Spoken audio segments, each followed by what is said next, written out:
Hi, everyone. This is Tim along with Matt, and this is episode 4 of the football show here, a wrap up show of the weekend in sports and weekend in football. Primarily, that's all we talk about here on the football show. But before we get started, let me bring in my friend and partner, Matt, tonight. Good. How are you, Tim? I'm excited. I'm feeling good. I'm disappointed in the Brownies. We'll get into that later, but nothing exciting. It's something that happens, seems like every week with the Browns. So nothing new there. But let's get into the high school football action because that's where it all begins, Matt. This, as we get started here, this is to me what you and I kind of live for the weekends for. Region 1, Division 1. Austintown Fitch, the only local school, is at number 9, and they're on the outside looking in, needing a lot of help as all 8 teams now control their destiny. Actually, let me rephrase that. 7 of the 8 teams have clinched a spot. Massillon Perry is the only team that controls their own destiny. Basically, if they win this week, they're in. So for Austintown Fitch, you need Perry to lose. And let me find out exactly who Perry is playing in week 10. They got Glen Oak, who's 3-6 on the season. So not looking good for the Falcons.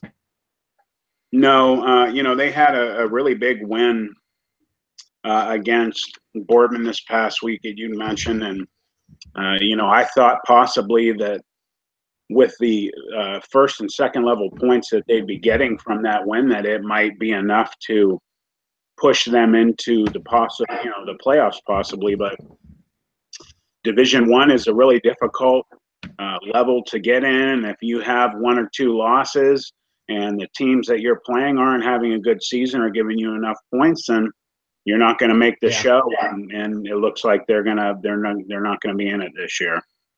It looks like they're going to be just on the outside looking in. If they do win, there's only 2 teams left in that division who are still mathematically alive. That is Austintown Fitch and Massillon Perry. Everybody else in that region has been eliminated or has clinched a playoff spot. So we wish the Falcons the best going into week 10. Looks like they're going to need Perry to lose and some help. And the rest of their schedule, like Boardman, to pick up a win in week 10 to help their level 2 points. Now, looking at Division 2, Region 7, speaking of Boardman, who lost to Austintown Fitch last Friday night, 28-7.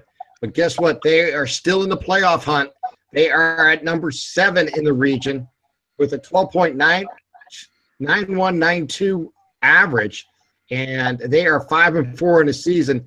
They do not control their own destiny. All they can do is win and hope that their schedule works out best for them.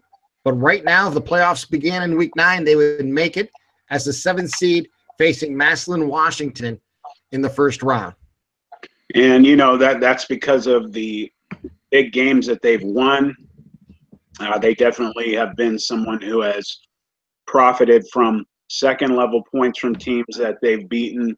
The quality wins that they've had definitely have gotten them in the position to be in. It definitely would have cemented them being in the playoffs if they could have beaten Fitch this past week. That is a huge rivalry. You and I both know how long that one goes back to the SVC days. And, we got to see Boardman play against Harding in a really close game. And their offense, when it's clicking, is a, type of offense that defenses really don't want to see in the playoffs. They run well. Their quarterback is strong. It's hard to get him down on the ground. Their offensive line, when they're blocking right, is a tough offensive line to deal with. They're athletic. They're not overly big, but they can move.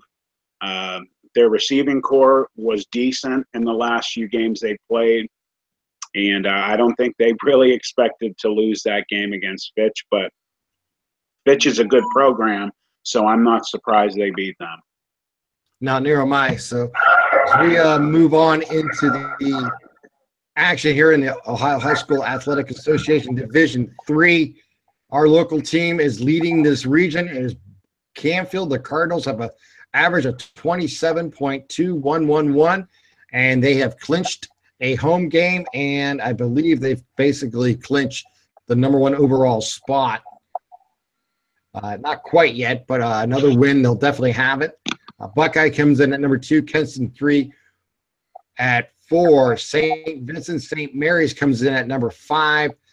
Alliance comes in at 6, and Talmadge is at 7, and Notre Dame Cathedral Latin comes in at 8, with Kenton and Alliance in the top 8, but not necessarily clinched a playoff spot yet. They need to win, and they're going to need some of their victories, the people they beat in level 2 points, to continue on. So it's going to be interesting to see how this one goes out. But the Cardinals have been really one of the class acts of the Mahoning Valley this year, and they continue to do well. They are still undefeated at 9-0. Yeah, I thought, you and I had seen Howland play 3 times this year. Each consecutive game that we had done with them, they had gotten to be a better football team, more complete, much better on defense. They had excellent specialty players, one of the better offensive defensive lines we see all year. Great players. The MVPs we picked for those games were very deserving. It was funny. Coach Menendez, the head coach, and Eric Angaro, the defensive coordinator, were very disappointed we weren't going to do their game last week because we had become their good luck charm. We'd won, they'd won every time we did their game this year. Unfortunately, they ran into Canfield, and Canfield, in my opinion, is for real because the way Howland was playing, I had said last week that I would not be surprised if Howland beat them. And they really handed Howland a pretty bad loss. So hats off to Canfield, and they look like they're for real right now, and I hope that they can make a deep run into the playoffs. Yeah, I tell you what, Canfield has one of the more exciting quarterbacks and players in the Valley, and Vinny Fiorenza. We both haven't seen him play because of the games we've been doing, but I've seen him on highlights on the local television, and we got to see a couple of their games on delay on local television, and he's the real deal. He's a lot of fun to watch. He can run the ball. He can throw the ball some too. And he really, for Coach Pav, he's really done a great job leading this Cardinal team to a 9-0 season. Yeah, if they can stay healthy, and that's the key for all of our local teams. I really don't see Canfield, Girard, Lakeview, those 3 teams really stick out to me. Well, let me take back Girard. We'll obviously get into that. I'll save that. But Canfield. Well, we're going to get into that. I'll tell you. Go ahead. I'm going to say we're going to get into that right now because Division 4, Region 13 is our black and blue division, as I like to describe it, as a lot of our schools, local schools, are in it. There are a few schools that are mathematically still alive. Those schools are Beaver Local at 11. They are 6-3 on the season with a 9 average points. Cuyahoga Valley Christian from the Cleveland area has a 10.23. They are at number 10. Salem is at number 9 with a 12.1667 average. And then Youngstown Cardinal Mooney, which controls their own destiny, has the number 8 spot with a 12.8186. Canton South does not control their own destiny. They are at number 7, so they have potentially an opportunity to either move up or move down in the maybe fall out of a playoff spot. They have the number 7 spot right now with a 12.8444. And then we seen this team last week, this school last week, Matt and Struthers. They come in at number 6 with a 14.01. Girard comes in at number 5, and they come in with a 14.55. Both Struthers and Girard control their own destiny, meaning if they win, they are in week 10. And congratulations goes out to the Lakeview Bulldogs and the Poland Seminary Bulldogs, as they both have clinched a playoff spot. as Lakeview falls from number 3 to 4 this week in the computer rankings at 8-1, the 17.2278, and Poland moves back up into the 3 spot with an 18.4222. As I mentioned, both of them have clinched. Perry is at number 2, and Steubenville Big Red is at number 1 at 9-0 with a 27.9227 average. Well, you know, taking it from the top down, Salem surprises me. You know, they've had a better year than they've been having recently. Mooney, unfortunately for myself, being an Ursuline grad, beat Ursuline in the Holy War and took the Shillelagh over across the river. So Mooney has put themselves in a position, if they can beat a tough Fitch team this week, and that's not going to be an easy game. No, it's not. Fitch is going to be up and hungry. They are not going to roll over. Fitch's only opportunity to make the playoffs is to win that game and get some help. So yeah, that is a playoff game.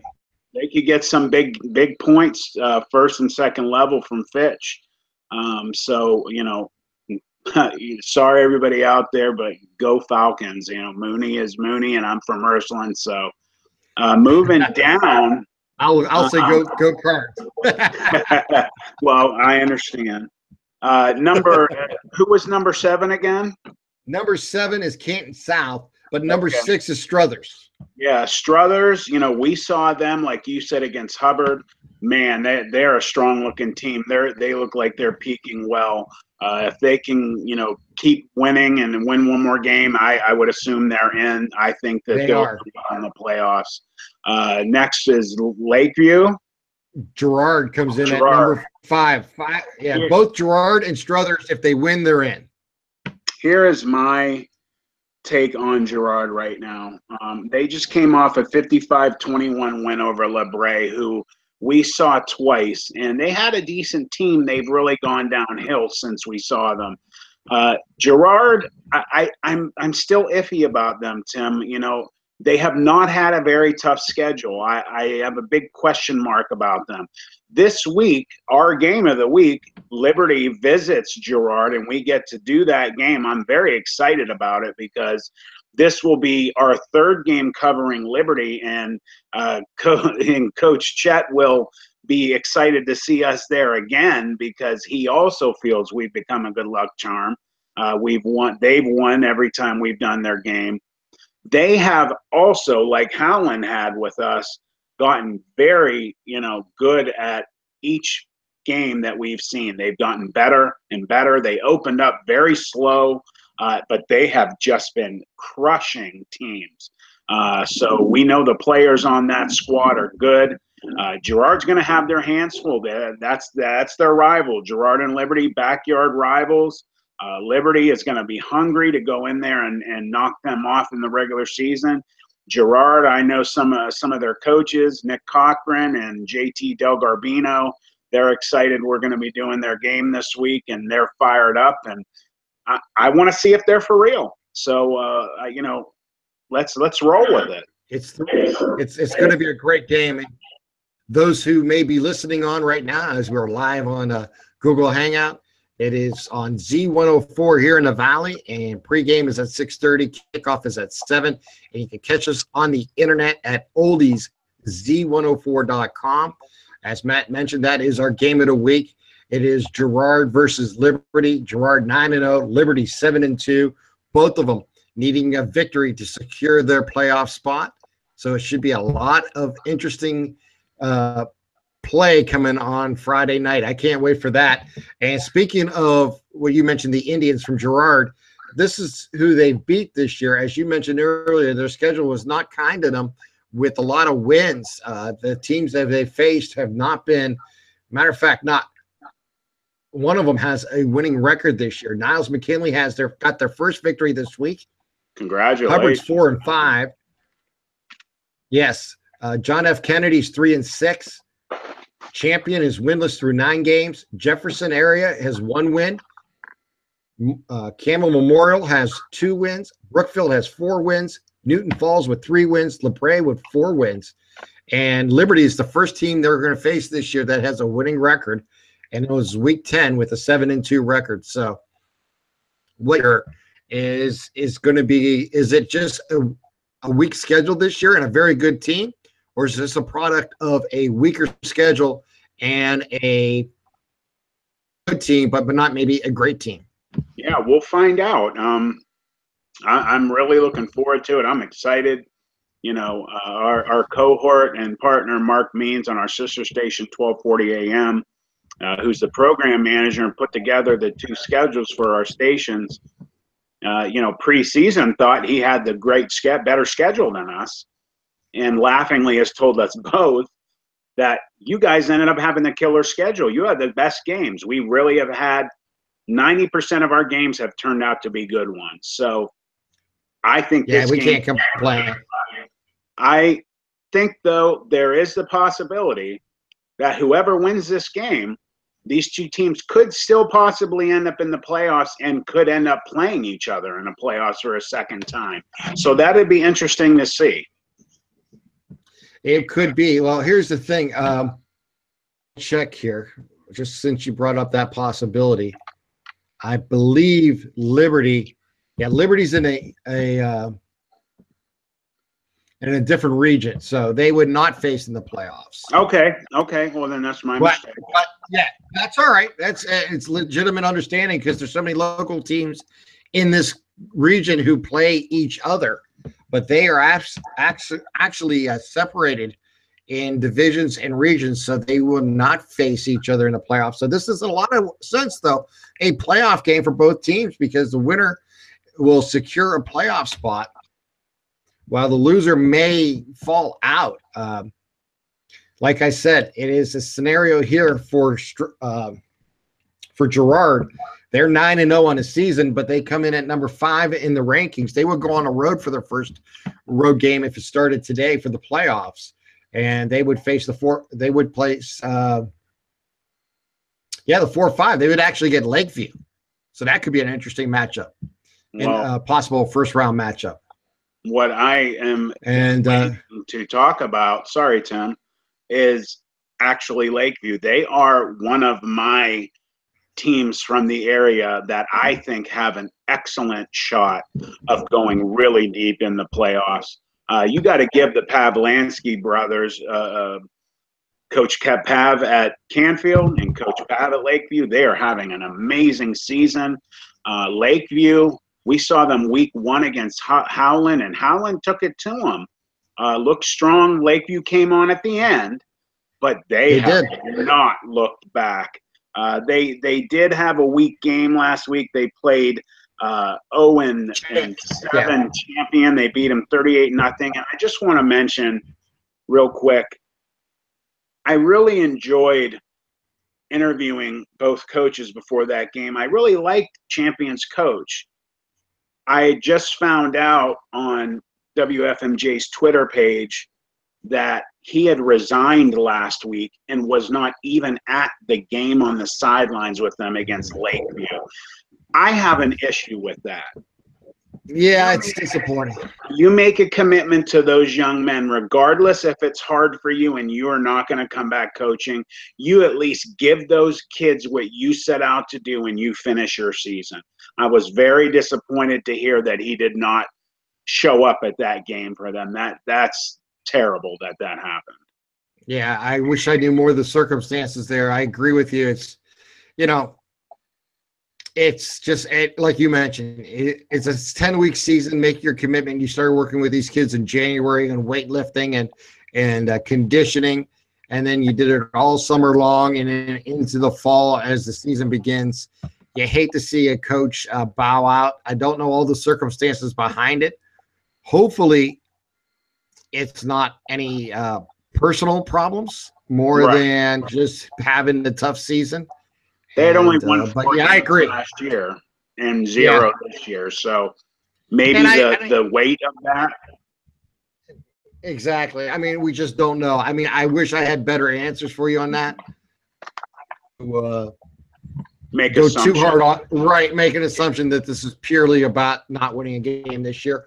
And then again, as you know, some communities put a lot of pressure on these head coaches. So when they have a tough year, it's not uncommon for a community to demand a change. And maybe he was trying to get ahead of it. Who knows?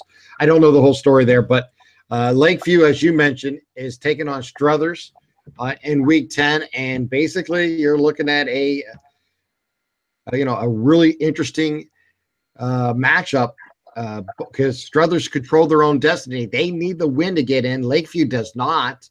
Lakeview has clinched a spot. However, if Lakeview wins, they'll clinch a home game. Oh, big. So it's very important for both these teams. Oh, yeah. That first round home game is huge. Well, just like we had last week, a playoff game basically in regular season, that's exactly what that game's going to be. There's a lot of pre-playoff games. Our game's going to be pre-playoff. That definitely Lakeview Struthers, man. That's going to be a game, man. I am excited to see who wins that. Everybody's going to be selling out this week. A lot of teams could be, that are looking at the outside in. If they face a loss, they could get knocked out. Teams play hard, man. So you got to love it. This is what it's all about. It really is. And finally, just locally in that region, 13, it is Canfield and Poland week. The battle 224. Poland coming in with one loss, Canfield undefeated, and both have secured their playoff spots. But this is a rivalry that's going to be coming to an end next year. So these kids have been playing this for years. This is what their number one rival is. So it's going to be very interesting to see how that game turns out. I'm very curious about that one. I think it is, without a doubt, one of the marquee games in Week 10 each and every year is the Poland Canfield game. Yeah, it is, especially this year with both teams being so good. Poland coming off the one loss to the other Bulldog team in the area, Lakeview, last week. And, it shows you just how those first and second level points work, because Lakeview beat Poland, yet they're one slot behind Poland because of the teams they've beaten and how their schedule second level has given them points. So if anybody wants kind of an idea how that works, that's a perfect example. That is absolutely, you coined it perfectly, a marquee game. Man, that would be a great one to have. It's going to be fun to see who wins it.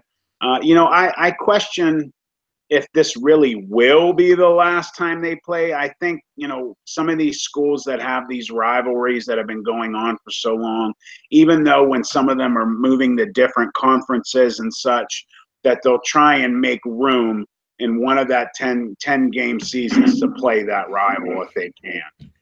I hope so. I mean, it took Boardman and Mooney 10 years to get that rivalry back up. And same with Ursuline. It took almost 10 years. I think it was 8 years in between Ursuline and Boardman games at one point. So I hope, as a Valley High School football fan, that these schools find ways to get that done. It is great competition and it's great tradition. And you hate to see that tradition thrown aside over the idea of one team maybe dominating the other, or one school getting too large to play another school. It always is going to vary. There's always going to be some variance involved in schools gaining in population each year. So I hope they find a way to keep that going. I'm not optimistic right now, because I've seen it happen in the past in the Valley where some of these rivalries come to an end and you get a big hiatus in between them playing again. Let's hope that's not the case. A perfect example would be this past year, Boardman played Howland for the first time in 17 years. Wow. I mean, that's unfortunate, but these things happen in this area. I mean, Eagles get involved, desires to have winning programs and to make the playoffs and have a strong schedule, but just strong enough versus playing let's face it, a Mooney or Ursuline schedule, which as independents, even JFK, phenomenal. You know, they just got to take whatever games they can get. And I hate to see some of these schools have to go down that road. And Campbell may be the next one in that barrel that would have to make those decisions about making a strong schedule in the future where they're going to play some schools maybe they traditionally never played before because play them. Yeah, I agree with you, Tim. I hope they do try and make that work. I really like the fact that you had mentioned real quick there about how Ursuline and Mooney are playing board. Basically, the old SEC, they're all playing each other again. Mooney, Ursuline, Harding, Boardman, and Fitch. That was the marquee conference back in our day, and they're playing again. And how amazing that would be to start that back up. I would love it. And you know what I would love to see? Not just that, but you add Youngstown East and you add Canfield to that. And that would give you 7 good schools to really build a conference around for all sports. And that would be great to see if it would happen. I might be dreaming there, but we'll just have to wait and see how this all shakes down in the next couple of years. Sorry, everybody. That's all right. We'll move on to Region 17 from Division 5, and that is where the undefeated South Range Raiders leading the region with a 25.5167 ranking on the average, and they are in great shape. Crestview from Columbiana comes in at number 8, and they will need to win this week and see how the points fall out. Teams have all clinched their spot in the playoffs. There's only 2 spots left, number 7 and 8. Wycliffe controls their own destiny. If they win, they're in. Crestview, Garfield, Villangelo, St. Joe's, they all have a chance. Unfortunately, LeBray has been eliminated, and Western from West Salem on the west side of the state is actually still viable for a playoff spot. So only about 4 teams left for 1 spot or 2 spots in Region 17. But South Range is seems to be the class act. They've played a great schedule this year, and they have a game against Sharpsville from Pennsylvania next. So they'll take on Sharpsville in Week 10. They are 5-4. And they would be a Division 5 school if they played in Ohio. So that tells you there's a lot of points still available again here for South Range, who's already clinched their playoff spot. You know, I have to say something about them. I was so impressed with their win over St. Clairsville, 46-28. And St. Clairsville is a division bigger, and they were number 1 in the state, I believe, before that loss. Right. So they are for real. They got their new digs, their new stadium this year. They got new uniforms. We've said this before. Young minds really flourish from things like that. Having a brand new stadium and a new house really changes things. You know, South Range has put together amazing football seasons through the years, but they just couldn't get over that hump in the playoffs. This could be the year for them that they maybe go all the way. And, man, they're going to get some home games, it looks like, for the playoffs, and that will be huge. Well, let's move on to Region 21 and Division 6, as this will be the most important game of the year for the Liberty Leopards, as the Leopards come in at number 12 in the region. The top 8 makes the playoffs. The Leopards, of course, take on Girard. You can hear that on Z104. Here's the easy plug, and oldiesz104.com, as Matt and I will be bringing that game next Friday night. McDonald's actually ahead of Liberty at number 11 in this conference or this region. East Palestine comes in at number 10, and Springfield from New Middletown, just a little south of Poland, coming in at number 9 on the outside looking in with 11.85 computer ranking. And listen to this. The top 4 teams have all clinched home games. Mogador, Rootstown, Kirkland, and Norway have all clinched their playoff spot, and they all are going to host their first round playoff games in Rootstown.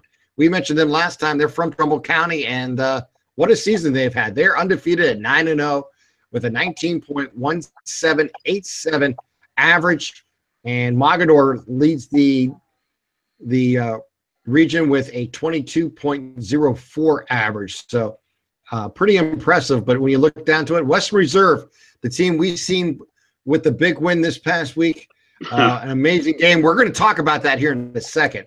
We're going to get into that. They come in at number 5, and they control their own destiny. So there's a good chance, Matt, that you and I may have a Western Reserve game in the future. Yeah, that would be really exciting. Real quick on Liberty, if they beat Girard, I would assume they're going to make it. So more exciting for them. Western Reserve, I mean, what can we say? We saw, without a doubt, one of the best games, maybe the most exciting game all year in the whole Valley. Rootstown, I just want to say congrats to Rootstown. I couldn't get there if you said drive to Rootstown. I'd have to use Google.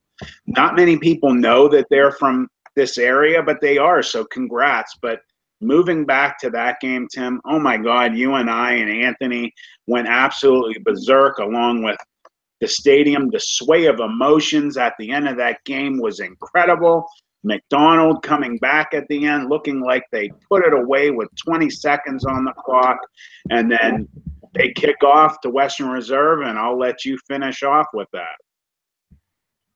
Let's see if this works. I'm not sure you're going to hear this or not, but I have the highlights of the Citron touchdown. So let's play this. The score was 7-0 Western Reserve in the fourth quarter with under a minute to play, actually under 30 seconds to play in the game, and this is what happened.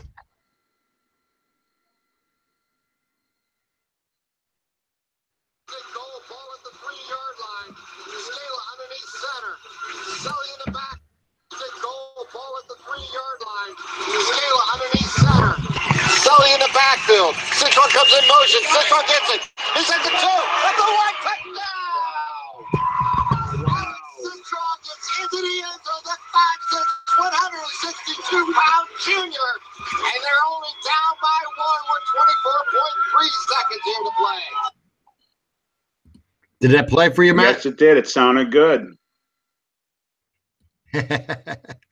All right. And then came right after a 2-point conversion. This is huge. Going for 2. Scala underneath center. Sully in the backfield. Handoff. Goes to Citron into the end zone. Good. 2 players. Alex Citron gets into the end zone. West Reserve players are devastated in the end zone. It's 8-7. McDonald with 24.3 seconds left. Yeah, that was. And that's when we thought that might have been a one-play over sense. Try to win it yourselves, win it or lose it. Have the ball in your hand for McDonald, and they took that 8-7 lead there with 21 seconds left in the ball game.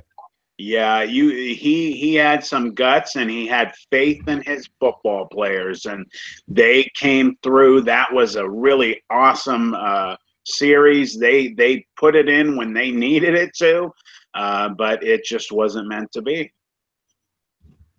Well, there, as you mentioned, on the next play, a kickoff. This is what happened. The battle of the Blue Devils is everything we expected. Ryan Dembski is the deep kick returner. Also back is number 16, Jimmy Mayberry. As kicking the ball off for McDonald will be number 3, Logan Shields.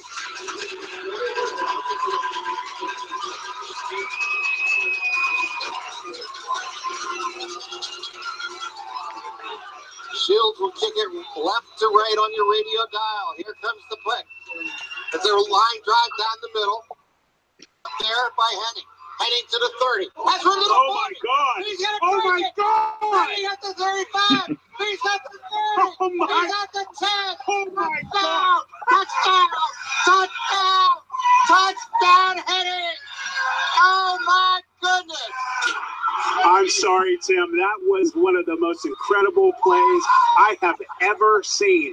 You want to talk about stepping up in a situation that looked bleak? They just ran back a kickoff. That was one of the best plays of the year. A 75-yard touchdown kickoff return by Todd Henning, the 5'7", Yeah, but that's 140-pound sophomore. Reliving it. that I have chills all over again. And just like you had said on the recording there, Tim, Todd Henning, 5'11", 170-pound sophomore, had an amazing game, played both ways, wide receiver, defensive back, played special teams. The kid did it all. He had a great game. I mean, he was all over the field playing great defense. He goes our player of the game. He got MVP. Well, His parents were amazing, good people, and they were so excited. And to see his face, he'll never forget it. And do you have the last play of that game by chance? actually, I do. I think he deserves that. All right, here. This is basically how the game ended. Todd Henning and Hillis will be the defensive backs. It looks like they'll play deeper. We'll see exactly what they choose to do here for McDonald. Ryan Scalen, the quarterback, the 6 foot, 165-pound junior, leads his team onto the field, ball at the 49-yard line. He'll be in shotgun, and they'll send 3 receivers to the short side of the field by the McDonald bench. Going left to right. He's back to pass. He's looking. He's firing. He's going to throw deep. He's over to throw. It's going to be picked off by Henning. Fitting enough. Henning will intercept the ball at the 7-yard line with 2.2 seconds. With 2.2 seconds left. That I like your is little just coaching there. Did you catch that? amazing. Yeah, that was great. I loved it. Our cohort, Anthony Kepley, jumped the gun a little bit and screamed. He was excited. He screamed, "That's our Yeah. player of the game." But he was right. That was our player of the game. Oh, absolutely, it was right. Did Did you catch yourself mumbling, "Get back"? Yeah. Did you hear that? Wait, I did. I was cutting that up, and I heard that. I started laughing. I heard you underneath your breath go. Talking to the defensive backs. I was like, Max coaching from the booth. But I tell you what, we had a great time, and it was an amazing game. And congratulations to Todd Henning, who was our player of the game. By the way, Matt, he was the guy who recovered the fumble in the first half. Oh my God, what a game! I mean, that kid was a one-man army that night. So congratulations. Defensively, they got him for 2 more years. Which is phenomenal. I mean, that preserved their season. What he did defensively and special teams, and it will go down in Blue Devil history there as the Battle of Blue Devils went down to basically the last play of the game. Yeah, phenomenal games. Unreal. I was standing in line the next day at Giant Eagle grabbing some breakfast for my daughter. Her little friend had slept over, and the lady next to me in line had a Tribune sitting on top of her buggy. Right there, splashed on the front page, big as day, was the reserve McDonald game, and I just chuckled to myself. And what a game, man! That was a special night. It certainly was, and that's what I've always said. That's why I love doing high school football, because you never know who's the star going to be and when it's going to happen. That's what makes high school sports so unique. 140-pound, 5'7" guy. A sophomore comes through with 3 huge plays in the ball game, all 2 of them on defense and 1 on special teams, and basically preserves a opportunity for the Western Reserve Blue Devils to go into the playoffs. Yeah, and they've got a great coach. Coach Hake is a very inspirational guy. I loved looking across the field after McDonald had scored that 2-point conversion. Guys' heads were down. He was screaming at them. He had this finger pointing at them. You know what he was saying. This game's not over. We're not giving up. We're going to fight until there's no time on the clock. And he did it, man. So hats off. Congratulations. And, you know, you never know. You have magical games like that. You just might be meant to win a state championship. So good luck to them. Well, he maybe had the quote of the year. I don't know if you read this quote or not. It was in the Youngstown Vindicator, written by our good friend Steve Ruman, when he was talking about his team. Let me find it exactly here. Here we go.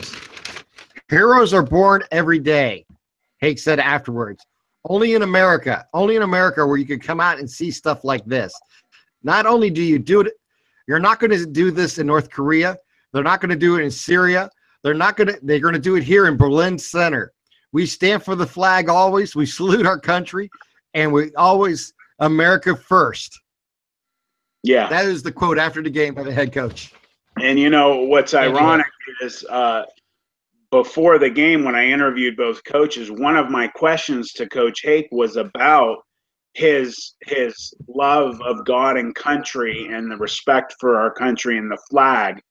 And he talked very, endearingly about the fact of everything going on with the national anthem and guys kneeling, and he feels how disrespectful it is, because if it wasn't for that flag and those military men out there, we wouldn't even have football being played right now. And I understand this is America. Everybody has their right to do what they want, but you know, they're pointing out things towards police brutality.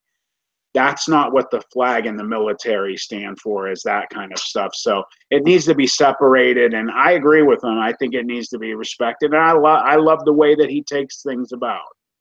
Hey, Matt, since we didn't get a chance to play it during the game, why don't I play it now for anybody who may wanted to hear it could. This was your pregame interview with Coach Hake.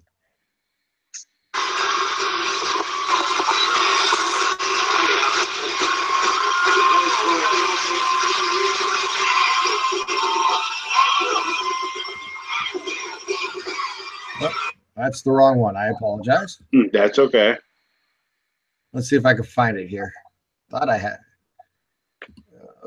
Let's see. Oh, you know what? I do have it. I have it. It's in this one. And that would be the 19th. Matt Emsch, Coach's Corner, Pizza Joe's. Everyone goes to Pizza Joe's, your favorite neighborhood pizza place. I'm here with McDonald Blue Devils head coach Dan Williams in his 18th year.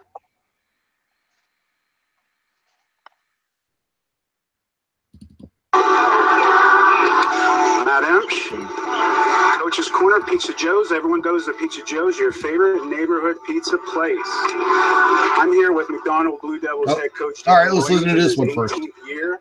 Overall record 7-1, 5-0 in the conference. You guys are coming off a 47-8 win over the McKinley Trojans. Only loss was week 2 in an overtime thriller with Columbiana, 38-37. How has your team, top to bottom, coaches and players, grown since then? Well, we try not to go back to that loss, of course, but we learned from that loss, and we learned a lot from that loss. Our kids learned back then that you got to finish every play. You got to play every play like it's the last. You got to run to the football. A lot of lessons learned on a loss. You know, it's hard sometimes to learn on a win, even though you do. But the ones that hurt the worst, I think you learn the most from. So we built from that. We've grown from that, and we're definitely a better football team today because of it. Last time we saw you was week 3 against Champion. You guys beat them 38-0. Tonight's a huge game with Western Reserve and in the Battle of the Blue Devils, in which the playoff implications are pretty big.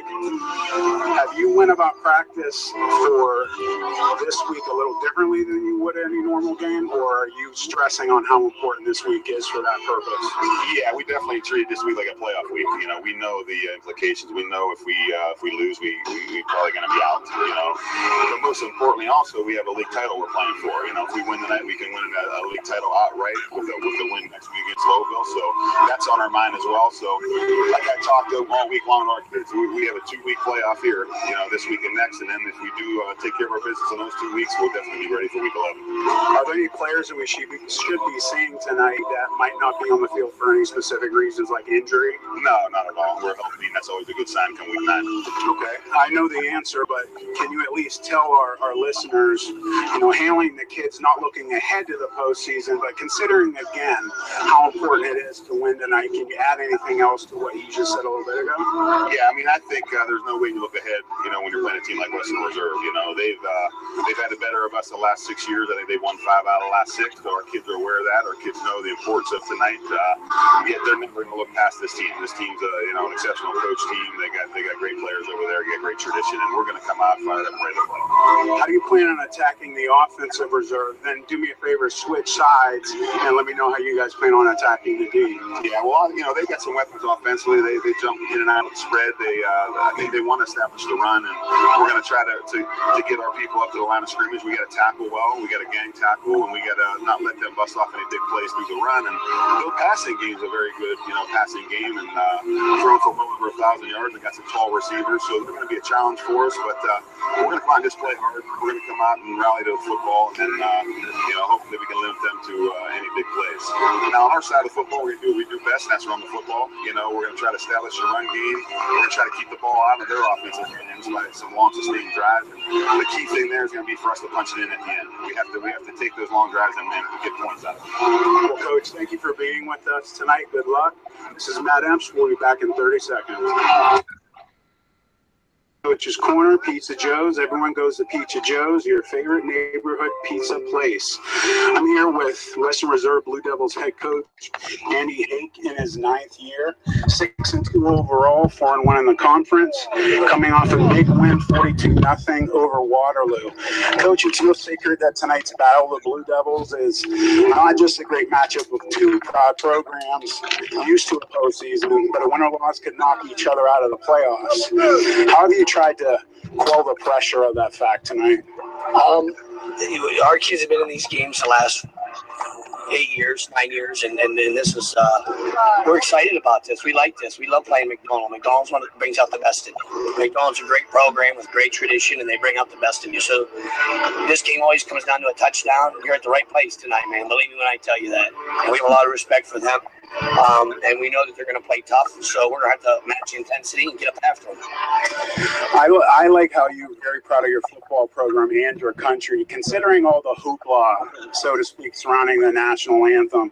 How do you incorporate that into your coaching? I teach social studies, so you know what? You teach kids. You stand forever.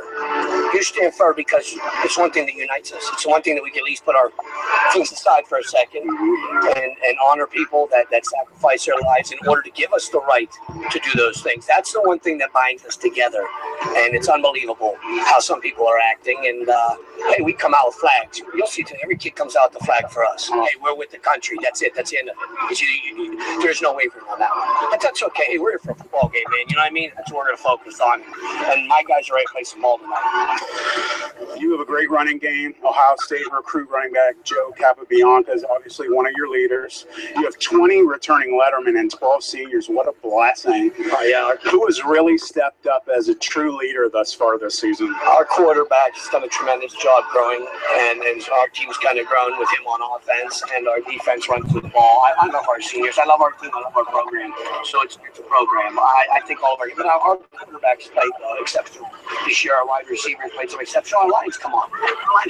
Rob Hively, Dallas Smith, and Cody Halady and Ryan Moose, 4 seniors that really they've improved every week. And this game's going to go on now. Yeah, I have 4 senior linemen, and it's going to go on them. And we're ready to go. We're prepared. You know, you actually just answered my next question. That's my favorite position, and I was curious. You had said preseason you were a little iffy about that crew, so you answered that. Thank you. They grew. All right. Well, how do you plan on attacking this good offense of the McDonald Blue Devils tonight? And then do me a favor, right after that, switch sides and do the same for the B. Okay, offensively, we're gonna attack them several different ways, and you know what? It's gonna be predicated on our ground game. If we're real physical with them up front, you know, we're gonna have a chance in this game. If we don't play physical up front, we're in trouble. And that's just how it is. The line of scrimmage determines games like this because this is a rivalry game. Everybody's gonna play hard. Everybody's gonna play hard. Defensively, got to run to the ball. And seriously, you got to run to the ball and keep running the ball because they're gonna run a lot of jet sweeps and they run sideways. So if you don't keep running the ball, they're gonna get you on the corner. They have one of the best backs in the county. Number 31, Alex Cintron, one of the best backs in the county, and we have a lot of respect for him. And Selly. They have a great running game. If you don't stop them on the ground, man, Devils threw the ball 31 times this year. So they're gonna run the ball. Now they're gonna take it to the ball, but they want to run the ball. They want to run the ball. So we're going to have to get up after them on the ball. Other side of the field. You know, like I said, on defense, we have to run to the ball. You know, this is going to be a game of field position, too. You can't turn the ball over. So we're going to play smart punt. We have to punt to play field position. Okay. Well, Coach, thank you very much for being with us tonight. Good luck. This is Matt Emsch. We'll be back with you in 30 seconds. It's a little delayed, but I got them for you. Thank you. I appreciate you playing that. That was really threw me off a little bit. We had a little technical issue the other night, but thank you for playing that. That I appreciate that. Well, you know, it was funny because you started talking about it, and I knew I had them on my file, so I just had to pull them up. Had a little different order, but that's okay. We get to hear from both coaches. And like you mentioned earlier, I think it's important to hear from the coaches each week, and I think when you have two coaches that are entrenched in their communities, Hake has been there like 9 years, I believe, for Western Reserve, and Dan Williams has been there 18 years at McDonald. Yeah. I mean, these are two stalwarts in their community, and people who people know at both Western Reserve and McDonald. And I do believe it's unfortunate what happened. Sometimes glitches happen, and you just got to move on in live radio. But in live broadcasting, we can make adjustments because we have that ability. Yeah, and we did well. We jumped on. After I switched it off in my head, we just filled in good. And my God, did we make up for a little nothing when you look at the way that game turned out. So, yeah, man, that was unforgettable. I will remember that one for a long time. All right, let's take a look at this real quickly in Region 1 from Division 6. As we mentioned, Mogador clinched Rootstown, Kirkland, and Norwayne has clinched all home games, the first four spots. Western Reserve and Independence all control their own destiny. That leaves one spot open for Columbia, Springfield, East Palestine, McDonald, or Liberty. And my best opportunity here, it got to be Liberty. If they can beat Girard, I think they may jump all these teams and get there. It's going to be close, but I think if they can come out with the win, they'll have a shot. Looking at, they can max out at 16.45, and that looks to be a number that should get them in the playoffs if they get max points available this coming week. Yeah, and they beat Girard. I would be shocked if they're not in the playoffs. And, you know, I just got to mention, you hear that name, Kirtland, you know they're going to be ready to play some good ball in the playoffs. So definitely one of those teams that are in the playoffs year in and year out that come to go to a championship. So anybody that makes the playoffs, it's going to be a tough road, but obviously whoever, you know, gets through that bracket will be deserving of being there. And Liberty is just playing so strong right now and so fast, and they're dominating teams. Girard's going to have their hands full. Well, there's no question about it. As we move to Region 25, one local team available to make the playoffs. They have a losing record, and they're still viable. Is the John F. Kennedy Eagles, as they have a 5.9949 computer average, and they come in at number 7. And basically, if they can beat St. Thomas Aquinas and end their 5-game losing streak, they can make the playoffs. Well, what is Aquinas's record? Do you know? 1-8.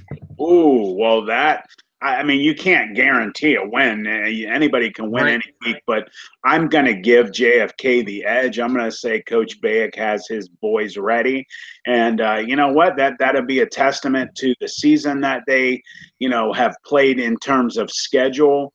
Another perfect example of second level points definitely helping JFK stay That's in. exactly what it is.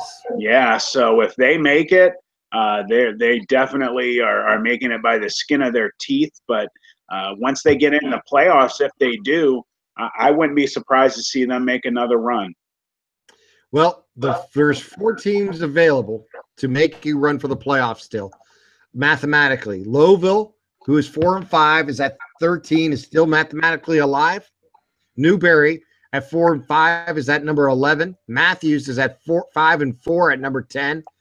Melbourne comes in at 4-5. They are at 9, and holding the 7 and 8 spot right now, which are the last 2 spots for the playoffs, is John F. Kennedy at 7, and Toronto from Columbiana County, they come in at number 8. So it looks very plausible, very possible that with a John F. Kennedy victory, they will make the playoffs. Well, you know what? You play better teams during the regular season, kind of like, how Ursuline and Mooney with their tough schedules, they're so battle-hardened when they get to the playoffs. Normally, the schools that they end up facing are not the teams they play in the regular season, and that's why they usually go so deep. So if JFK can make it, I think that, even though their schedule has not been – where their record has not been as good as they're used to, obviously, coming off a state championship. If they can get in the playoffs, I think, they can make some noise. So good luck to Coach Bayek and the Eagles. No question about it. Let's turn the page to the college football atmosphere that's going on, and what a weekend of college football it was. Maybe not so many great games, but important wins for teams like Notre Dame. Coming away with the big win against USC. Yeah, what a night for me last night, being a Notre Dame and Ohio State fan. Obviously, the Buckeyes were off, so all my focus was on Notre Dame. That is for being a Notre Dame fan, one of the, I would say, top 3 biggest rivalries that they have in the history, maybe 1 or 2, and just like I at Ursuline hate Mooney, when I was at YSU I hated Marshall. Just like being an Ohio State fan, hating Michigan, I despise Southern Cal. And they not only beat them, they absolutely took them behind the woodshed and beat them with a tree trunk. They just beat them in every facet of the game. All I heard before the game was how good their quarterback is. He's the best quarterback in the country. And we made them look like a high school team last night. So Notre Dame is for real. Notre Dame definitely deserves credit where credit is due. They've slid all the way up to number 9. That loss they had, that 1-point loss to number 3 Georgia, doesn't look so bad, everybody, now, does it? No, it doesn't. If they can finish out, they will be in the playoff. They have their hands full this week. I am excited. I'm going to personally be in South Bend to see them play against number 13 North Carolina State, who you and I, Tim, have talked about numerous times. They are really on this year, one of the best teams in the ACC. They have one of the best defenses, maybe the best defensive lineman in the country, and Brandon Chubb, cousin of Nick Chubb, the running back from Georgia, and also cousin of, I think it's Brantley, or I forget his name. He's a defensive player at Wake Forest. So good family tree. The linebacking core is solid. But their defensive backs at the Wolfpack, boy, they are ball hawking and dangerous. So it's not going to get any easier for Notre Dame, and this will be a challenge. But, man, what a showing last night. No question about it. Penn State continues to roll as they get ready for Ohio State. As Penn State and Michigan face Saturday night, and Penn State rolled in that one 42-13. Not a surprise that Penn State won. How much they won by?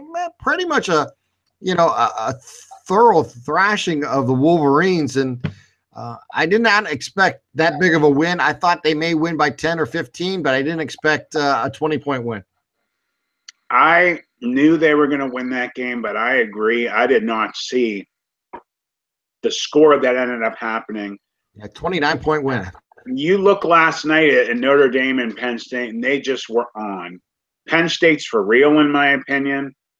All people talked about was Michigan having the #1 defense in the country. I have been saying for weeks they are overrated. Once they see an offense like Penn State or Ohio State, they're going to be in trouble. And they were. They got thrashed last night. Penn State made a huge statement. But I will tell you something.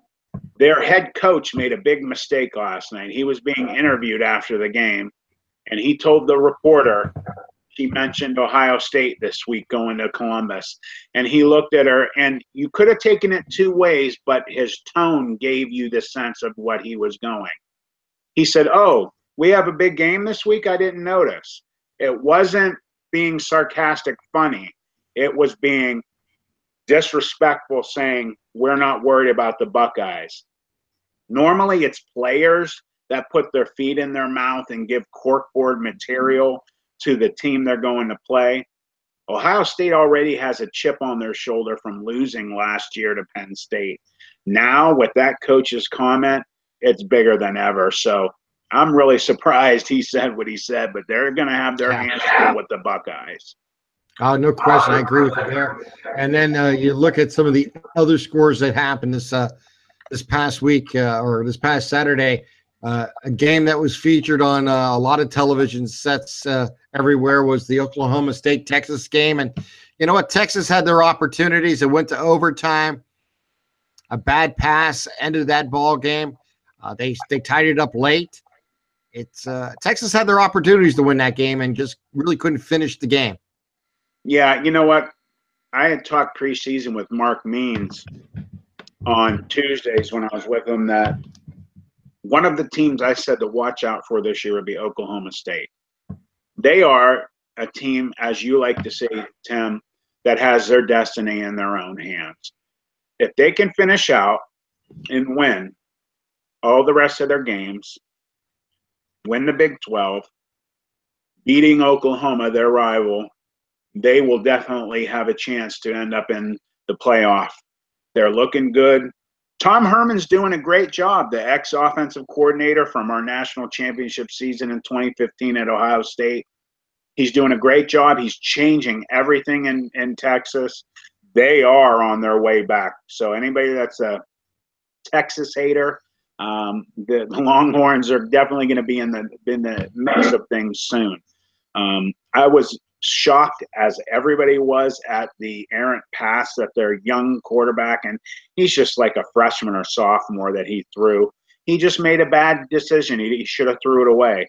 But hey, a win's a win, and Oklahoma State is looking good right now.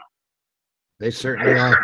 As we look at Oklahoma, as you mentioned, they won against Kansas State by 7, 42-35. Alabama rolled over Tennessee 45-7. Not a big surprise there. And Miami continues their undefeated season, defeating Syracuse, who had the big win against Clemson earlier this year, 27-19. So the Canes continue to move forward. You know what? I'm happy you brought them up next because I'm a huge Mark Richt fan. I like him. Georgia got rid of him. All he did was win there. What he's done is go back to his alma mater where he played college football at, Miami. The U has been without their persona for a long time, since the early 90s. And he has immediately breathed life back in their program. They are at number 8, as you said. Syracuse were giant killers last week, knocking off number 2 Clemson. They played decent in the game. They're definitely a program on the rise.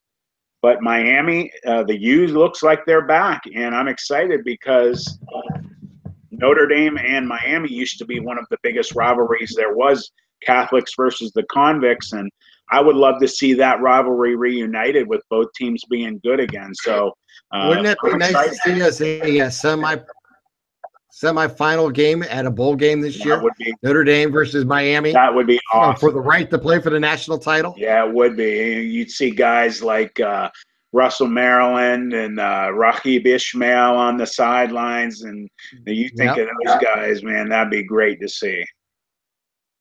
Interesting. One other really notable thing to talk about is Mike Lynch got his team back in the win column after having the tough weeks that they had. Washington State blanks Colorado 28-0, but we're a team everyone expected a lot from, and they hit that tough patch, and they couldn't get anything done. But they bounced back this week, finding a team that they can really Colorado with a 28-0 win. Yeah, they needed a win. They're still number 15 in the country. They're still very dangerous. They are, in my opinion, one of the top 3 teams in the Pac-10. So watch out for Washington State. They'll be in a big bowl regardless of how the rest of their season goes. I really want to mention a couple teams. One of them who I think everybody is mistakenly ignoring and not paying attention to are the number 7 Wisconsin Badgers. They are good, and people better watch out because they are sneaking up quietly on everybody and dominating. I'm so impressed with them. Also, I really want to give a shout out to one of my favorite college coaches there is, and that's Charlie Strong, who took over the South Florida Bowl program. They are number 16 and undefeated in the country. If them or the surprising undefeated number 20 Central Florida Knights end up undefeated for their whole season, they will be one of those, outside the big conferences, Big Five, ending up in a huge bowl. So they're doing great jobs. No question. We mentioned that earlier about all the schools in Florida and the opportunities to always have someone in the top 10 or top 15. And those 2 schools right now are showing their merit. Again, as you mentioned, Charlie Strong with South Florida and USC. Is that Cusick? Is that Mike Cusick still the coach down there? I think so, yeah. The former Steeler quarterback. Yeah, so they're looking good. I mean, we go down to Florida about 2 times a year. We spend about 3 days in Orlando, and then we go over to Tampa. But Orlando is one of the fastest growing cities in the country. It gets so much bigger exponentially. Every year we go there, we're like, oh my God, it's so much bigger. So they're getting so many more students. They're getting bigger, better athletes, and you can tell they're getting better. So, I mean, you look at this year, now it's because of injuries. Florida State is way down, but every other school, Florida is iffy. But they have a big game against their big rival, Georgia, this week. But UCF, USF, and the U, man, they're looking good. One other team, Tim, I want to mention real quick that's quietly sneaking up on everybody and starting to show that they're a good program is Coach D'Antonio's Sparties. They're right now sitting at number 18 and 5-2. So, they're playing some good ball. They started off slow. They've always been a thorn in Ohio State's side the last 5-7 years. Every time they thought they were turning a corner, there was that other Michigan team who would come into the shoe, I should say, and give them trouble. Both in Spartyville and, of course, at Ohio State and Columbus. So I agree. They're going to be a team to pay attention to. It's not going to be easy the rest of the way, but I look forward to the challenge. I got Penn State, you got Michigan, you got Michigan State all coming up. Not in that order, but I think it's Penn State, Michigan State, and then Michigan as the big 3 they still have to face, and it should be a lot of fun for the Big Ten the rest of the way out, both in the East and the West. Like you mentioned, I think Wisconsin is going to be that team that's going to come out of the West in the Big Ten. So it's going to be very interesting to see how this match up when they have their championship game in Indianapolis. Yeah, this is it. The next couple weeks, man. These teams are all playing each other. Michigan State, Michigan, Ohio State, and Penn State, and everything will be clear, and we'll know what's going on with that conference. But man, what a Big Ten championship it'll be this year! Because, man, I'm going to tell you, Wisconsin might be the best team in the Big Ten. We don't know. That's why they have championships. You know who else that you and I had talked about Friday night, who's playing really good ball right now, just slid into the 25th spot in the country, is Memphis, the Memphis Tigers. They're looking pretty good, man. They're coming off with a big win, 42-38 over Houston, who's a good football program. So, some good football being played across the country. I thought Kansas State was going to beat Oklahoma. So Oklahoma's lucky they got out of there with a win, man. That was a close one. It was a very good, big win for all of them. And like I said, it's going to be interesting to see next week as all these great games will be getting underway. So Notre Dame hosts North Carolina State next week. Georgia, Florida's next week. Ohio State, Penn State's next week. Houston versus South Florida, as you mentioned, it's South Florida. And Austin Peay takes on Central Florida all next Saturday. So it should be pretty interesting to see how this all match up. Texas Tech and Oklahoma play each other. The Badgers take on Illinois. So just get you ready for it. And on Thursday night is Stanford and Oregon State. So there's some interesting football games in college football coming up next week. Yeah, and like we had mentioned a little bit ago, the game between the hedges, Georgia and Florida, I forget what they call it, the biggest cocktail party or whatever like that. Yeah, we used to call it. I guess there's the country band named after the Florida Georgia line. Yeah, it usually is a great game. They play good games, so that'll be a good one.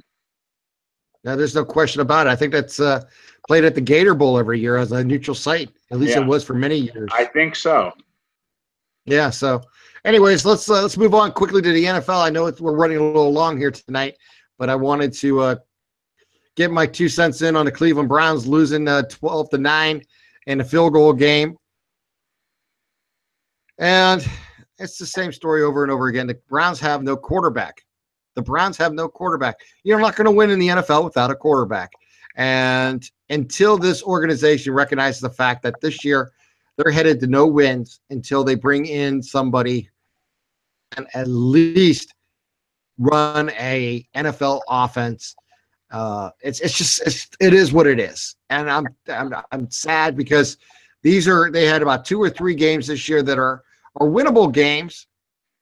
And when you lose these quote unquote games that you have the opportunity to win, you just, you keep going down that same stairways, going backwards. It's 1 step up, 2 steps back. And the Browns just can't continue down that road.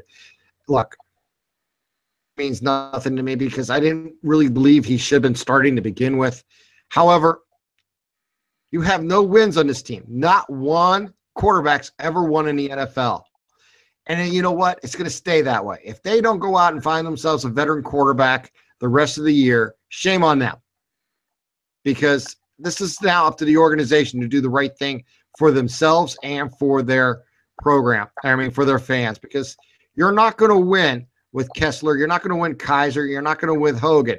If you do win a game or two, that's just because the ball bounced your way. It's not because you earned a victory. If you're going to earn a victory, you're going to have starting quarterbacking, and without it, it's not going to happen. You look at every other team in this league; they have it because they have veterans around them who can catch the ball and run the ball and play defense. The Browns, they can play some defense once in a while, but they don't have the offense to compete in the NFL. It's the same old story. a different week. And next week, I get to watch it at 9:30 in the morning to watch them lose. So I'll have the whole afternoon to get stuff done. Yeah, you know what? I really felt for you and Mark and Anthony. Oh no, Anthony, is he Anthony? He's not a. He's a Broncos fan, but he's having Broncos. just a I bad always luck. forget that. Yeah. I thought I saw the score. I was seeing the ticker watching the Pittsburgh game, and I saw they were tied 9-9 in overtime.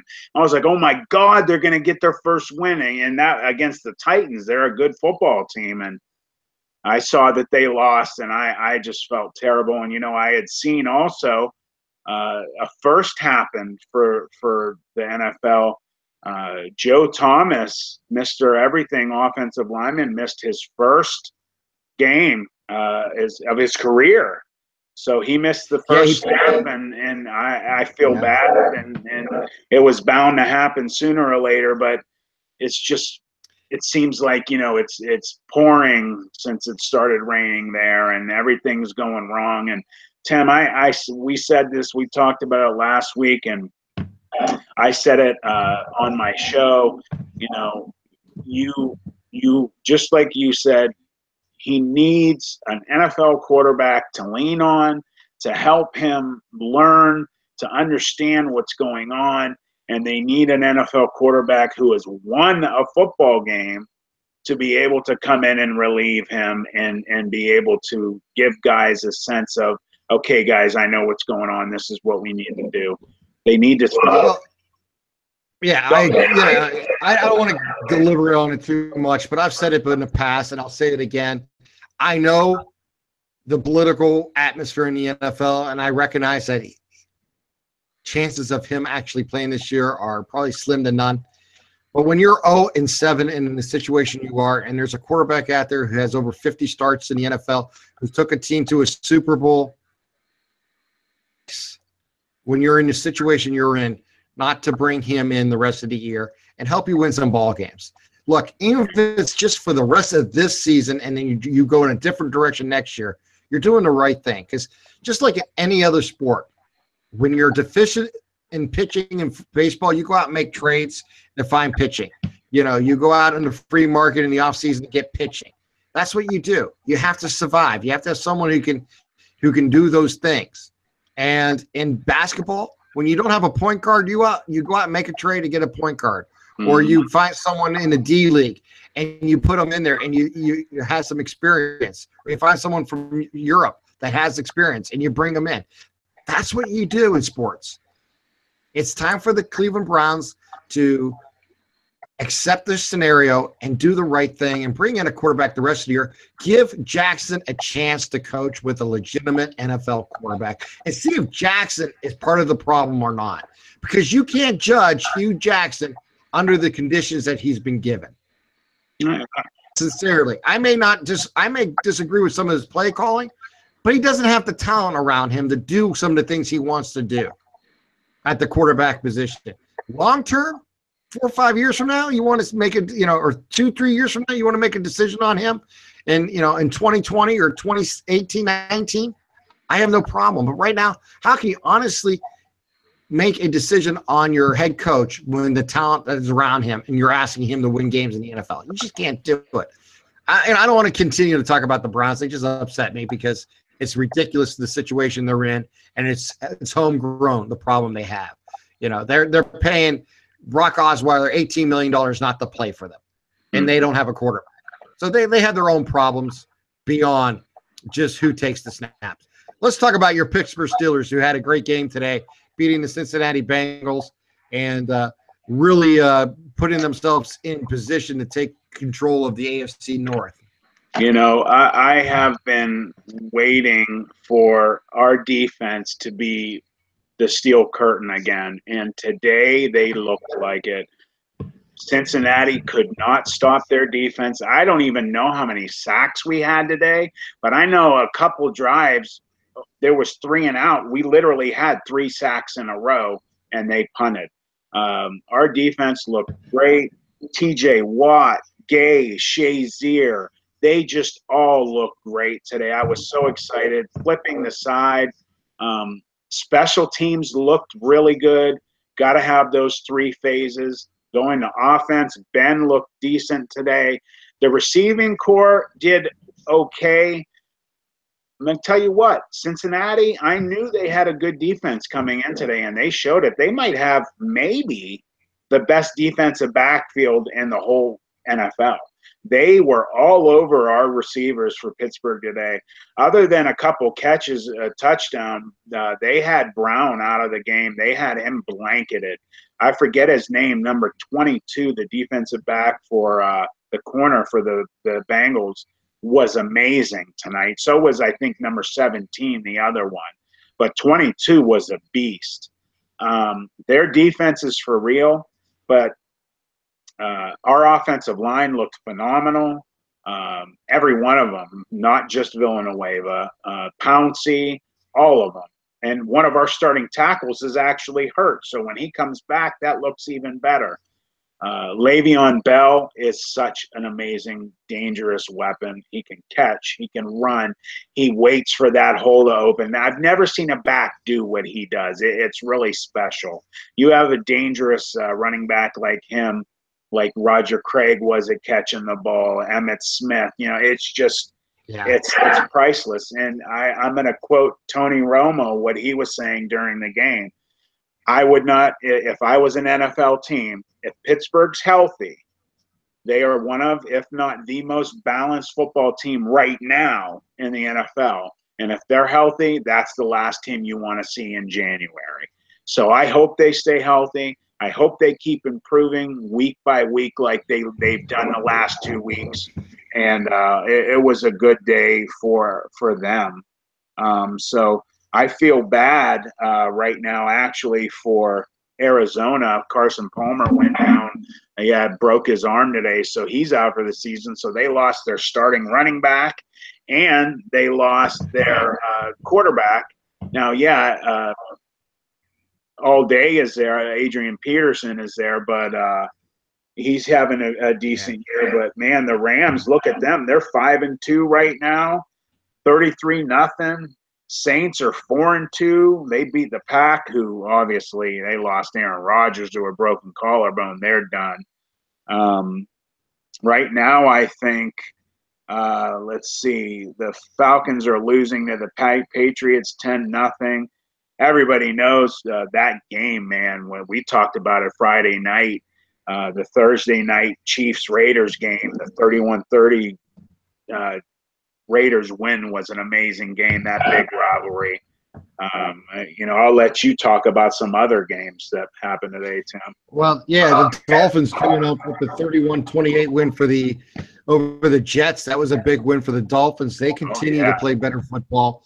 And Cutler seems to have found himself here the last couple of weeks. And, he's a type of quarterback who is a veteran. They went out and got because Tannehill's injury, and he's familiar with that system because it's the same. Their head coach was his offensive coordinator at Chicago for a couple of years. So, it seems like he's finding his ground. And, if he can stay away from the turnovers, I think Miami's going to have a chance to surprise a few teams the second half of the season as they continue to move down the right way. But you talked about the Cardinals real quickly, about Palmer going down with the injury. That's probably the end of his career at his age. I can't imagine him really continuing beyond this season just because of injuries and age. However, as I was begging the Browns to go out and sign Colin Kaepernick, wouldn't shock me if the Cardinals make that move this week, because they, Drew Stanton, do you really think they're going to have a chance to win with Drew Stanton? I don't think so. No. And they're going to need somebody to at least back him up and give him depth at the quarterback position, something the Browns don't understand about depth at quarterback position. And let's hope that happens. I like to see him back in the NFL. He's a hell of a player. He is. Take away all the political BS that's going on, as we talked about that before.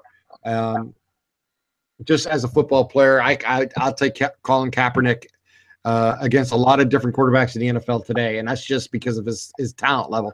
I'm not talking about anything else. Coming away with a shutout win against the Broncos today, 21-0. The Chargers. I was going to say they got off to a slow start, but they seem to have found some footing here in the last couple of weeks. Yeah, they got their new home in LA, and they're playing well the last few weeks, like you just said, man. And much to Anthony's chagrin, they shut down the Broncos, and all of a sudden, Broncos. Everybody's talking about how good they look, and they're going to win another Super Bowl this year. Their defenses, and they're looking 3-3 right now, man. They're struggling, so they need to start playing better ball. Seattle is playing good ball again. They're 4-2 with a 24-7 win over the Giants. So they're looking tough. I'm excited actually about tomorrow's game, undefeated Philadelphia, or 5-1 Philadelphia against 3-2 Redskins. They're both good. You haven't seen both those teams good at that conference for a while. So I'm looking forward to that game and to see who's for real. I agree. It's going to be a great game tomorrow night, and I'm looking forward to that one. One other, the Cowboys won. They got back on the winning ledger with the win against the Niners. Not a big surprise. Blew them out 40-10. You mentioned Seahawks. The Giants went back to their normal ways, losing. 24-7 to the Seahawks. How about the Jags? The Jags shut out the Colts 27-0. Yeah, that's a big shocker. Not that they won, but how they won. I thought Indianapolis looked like the last few weeks have been playing good football, but not to happen this week. You can definitely see that. And the Bills coming away with a 3-point win in overtime against the Buccaneers. That was a big win for them. Yeah, that's a big win because I'm going to tell you what, the Buccaneers might be 2-4, but they're a better football team than that. They've got a lot of talent.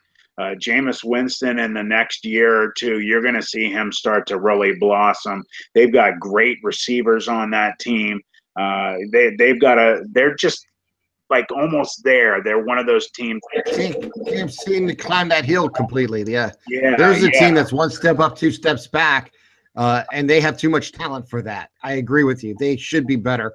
And, through the first third of the season, we haven't seen, I don't think, their best football. There's no doubt about it. Hopefully for football fans across the nation, we'll see that because there's so much talent on that team, as you mentioned. Yeah, I really think they are the team to watch the next few years. They have some great talent everywhere, and on both offensive and defense. And I don't quite understand how they're having the problems that they're having, but they seem to be just inconsistent throughout the 2017 season. Yeah, I agree. I think they will definitely be a team on the rise. But I'll tell you one who is on the rise now, who is playing impressive football, are the Minnesota Vikings. They're 5-2. They beat the Ravens 24-16. They look strong. They got a strong defense, a good offense. I don't know if Teddy Bridgewater is back yet. No, he's not. He's not back, and it almost makes you think, as good as they're playing right now, when he comes back, do you put him in there at starting position? Because the kid that's there right now is playing phenomenal. I think Casey keeps the job until he proves that he can't do it. I because agree. Obviously, their starting quarterback to start the year went down with the injury. So, I mean, Keem's done a great job. I mean, he may not be flashy, but he's winning. And, that's the key in the NFL. I think Bridgewater long-term is an answer there. I'm not sure exactly what they're going to do. That's going to be interesting to find out long-term how they do it. But there's a perfect example what I'm talking about quarterback depth. You don't win in the NFL with three basically rookie quarterbacks or second-year quarterbacks and a rookie quarterback that's never won in the NFL. It just doesn't happen. Yeah. Not in this league. In baseball, you may win 70 games because you have a young pitching staff just because you play 162 of them. But, you got to do it. You got to have experience at that position. If you don't have experience, then you need a very veteran team around him and an offensive coordinator that understands that he's working with a rookie quarterback and put them in better situations where they don't succeed. Here I go again, just rambling off about the Browns. Enough of that crap. Well, but, that's who. By the way, that's the Minnesota is who the Browns have next, and that is in London. So it's an early game next Sunday morning. Yeah, that's cool that they're going over there. They're opening up international eyes. Football has become a global sport. They're actually starting to play it like in Japan and other countries. You would never imagine them. You know, you're starting to see a lot more Canadian football players, some guys making it to the NFL now. So, you know, there's good athletes all over the globe. Guys are learning how to play it. Will they ever be as concentrated as the USA? No. This is where it was originated. That's where the best will always be played. But you're going to see snippets of guys, a guy from here, a guy from there, all over the world, start to make it once in a blue moon. So I think that's exciting. They go over to other countries and play.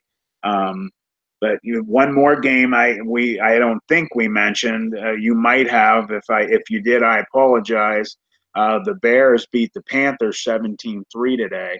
And the Bears, you know, they started out slow, but the last few games they've played pretty well. So I'm interested to see how they turn out the rest of the year.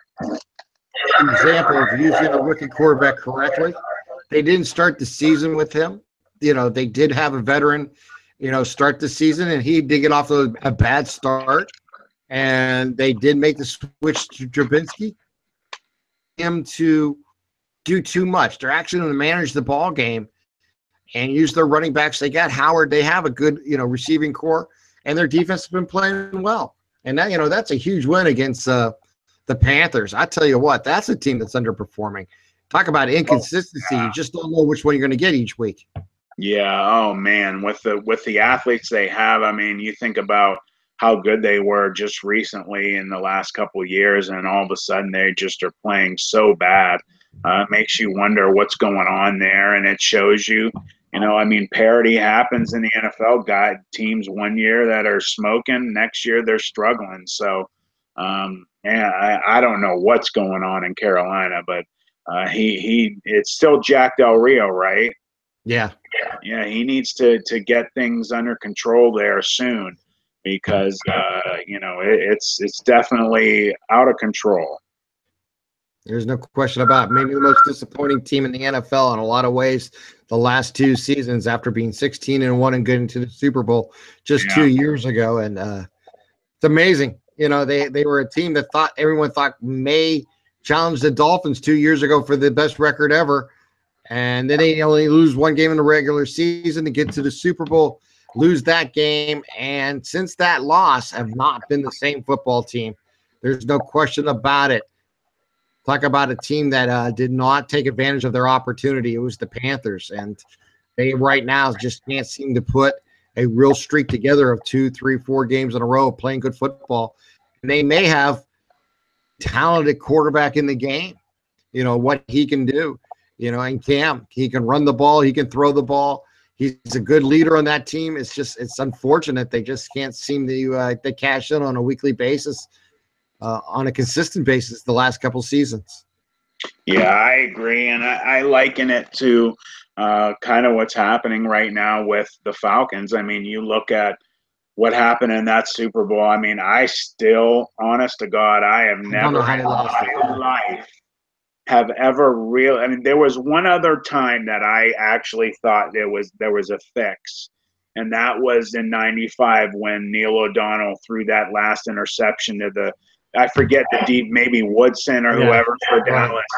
There was no Steeler receiver. And then he ended up flying to New York that night from the Super Bowl and signed with the Jets the very next day. That made me wonder. It made me think there was fixed. Last year, I swear, I believe 100% that was fixed, that he was that I'm going blank. New England's quarterback, Tom Brady, was meant to win the Super Bowl, and be the first one to ever win 5, and the way that everybody kisses their behinds because of Robert Kraft, and they were dominating them. And then, well, you know what? I'll say this. I'll say this for that game. The 49ers head coach right now was the offensive coordinator. I'm drawing a blank on his name. The former Cleveland Brown offensive coordinator. His dad was the head coach of the Broncos when they won the Super Bowl. What's his name? I can't think of it right now. Oh, it's terrible. I have it in my mind and I can't think of it. Anyways, he has that too smart for you syndrome in the NFL. And in the process, during the Super Bowl, when they needed to run the ball late in the game, he started throwing it every down. Ended up giving New England a chance to get back. Jim Thomasula? Thomasula? You're saying he's the 49ers head coach? He's the 49ers head coach right now. Jim Thomasula. No, that's a couple years back. Thomasula. Oh, okay. Well, I just did it, and that's who came up. Shoot. Nah, I can't think of his name. Isn't that terrible? Let me see. 49ers. John Embry? Nope. No.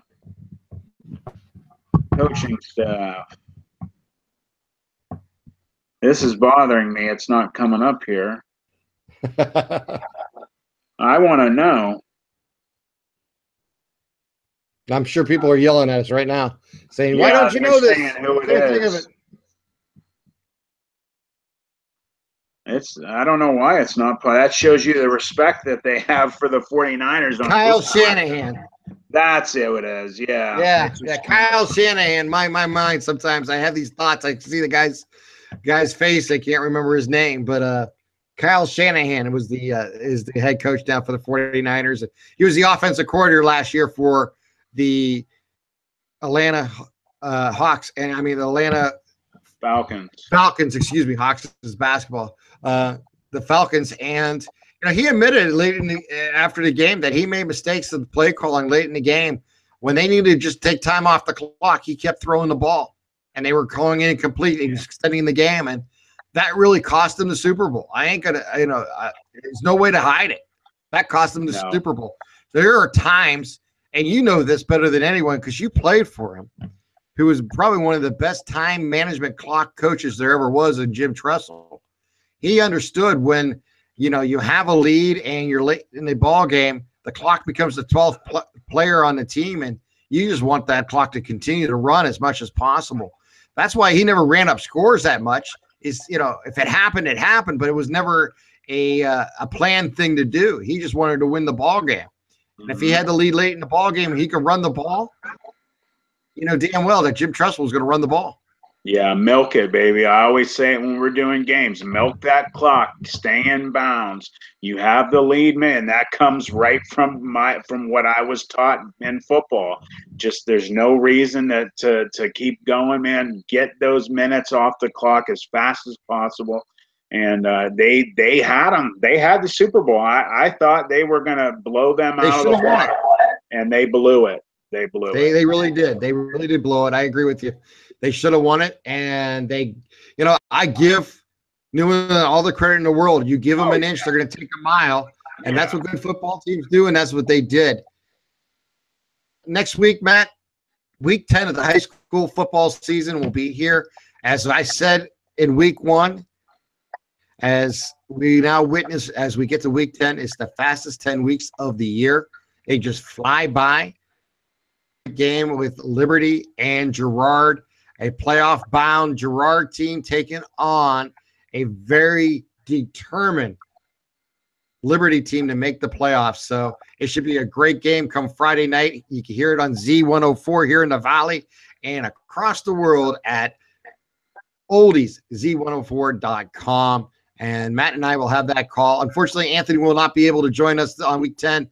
His schedule got changed. He has to work, Matt, but you're going to see him in South Bend as both of you will be heading out there for that game. Matt, I already talked to Anthony. He says, I'm getting my ticket. I'm going to South Bend. Yeah, he texted me early today and said that he was not going to the YSU game next week, that he'll be at South Bend, and he wants to try and meet up, and we'll definitely see each other at that game. So I'm excited that I'll have some more buddies at the Irish football game. Going back to the Girard game, I can't believe it's week 10. It's flown by. I'm so excited. We'll have playoff games to do. It being in Girard makes me think of something. extremely sad and terrible that happened last night in the city of Girard. Yeah. We lost a police officer from the city of Girard. 31-year-old, 5-year vet Justin Leo was shot and killed last night, dealing with a situation at a home, and apparently somebody was either talking about committing suicide, or when you have domestic disputes, those are the ones that police don't ever want to deal with, because those are the most dangerous. And he got shot and killed. His partner killed the person who did it, but now his family, you multiply that by exponentially how many people it's affected, and our hearts go out to him and his family, and I'm sure there will be something done at the game honoring him and the police force. So, it was on CNN, it was on national news. I'm just devastated for him and his family. So, our hearts go out to them. Oh, without question. It was, like as you mentioned, I've always talked to those who have been in law enforcement and said, domestic calls are some of the most dangerous things that they have to deal with on a daily basis, because they just never know who's behind that door and what their motives are. And it's a tragic thing for our community, and for obviously all those in Girard and the families that have been inflicted by this unfortunate death and shooting that happened a few days ago here locally.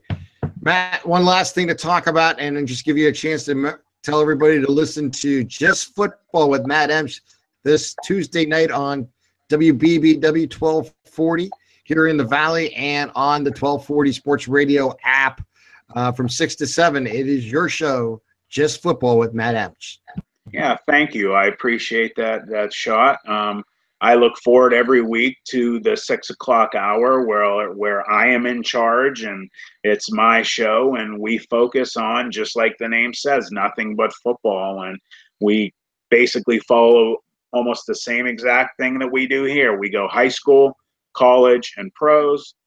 We have picks for the games coming up. We talk about the top 25, a little bit about pros. We spend probably the least amount of time on the NFL, but everything getting so geared up right now with high school and the playoffs, and with the college football playoffs starting to get a clearer view of who's in position to jockey in there possibly. We spend the most time on that. And then we have our Robbins Avenue sponsored question of the week. Robbins Avenue Pizza sponsors us to have a question of the week. I try and make it a difficult question, and whoever can call in and give the right answer gets a $10 gift certificate to Robbins Avenue Pizza in Niles. And it's really grown in popularity, and I'm looking forward to this Tuesday. Yeah, and one last thing to plug is, before we get going, our Scoreboard Show podcast will be up here shortly, of course, along with this. And next Friday night, with the conjunction of Matt Emsch and Anthony Kepley and myself, we will be live here on Google Hangout. If you want to join us, as we're going to go through all the regions and the playoff matchups that will be all determined next Friday night after the game. So you want to stay tuned Friday night. We're going to try to get together here on Google Hangout and go through Ohio High School Athletics Association playoffs, especially the regions that matter first locally to the Mahoning Valley, and then we'll look at some of the matchups around the state, as there's some great matchups in divisions 1 through 7, all 4 regions in each division. So it is going to get exciting here next weekend on Radio MVP. Yes, sir. I'm looking forward to it. Can't wait to be here next week and talk about those playoff games coming up. You have a great night. For Matt Emsch, I'm Tim Continenza. This has been episode 4 of the football show. We'll talk to you soon. We'll talk to you very soon on Friday night. One more time. It's Girard and Liberty on Z104. Good night, everyone.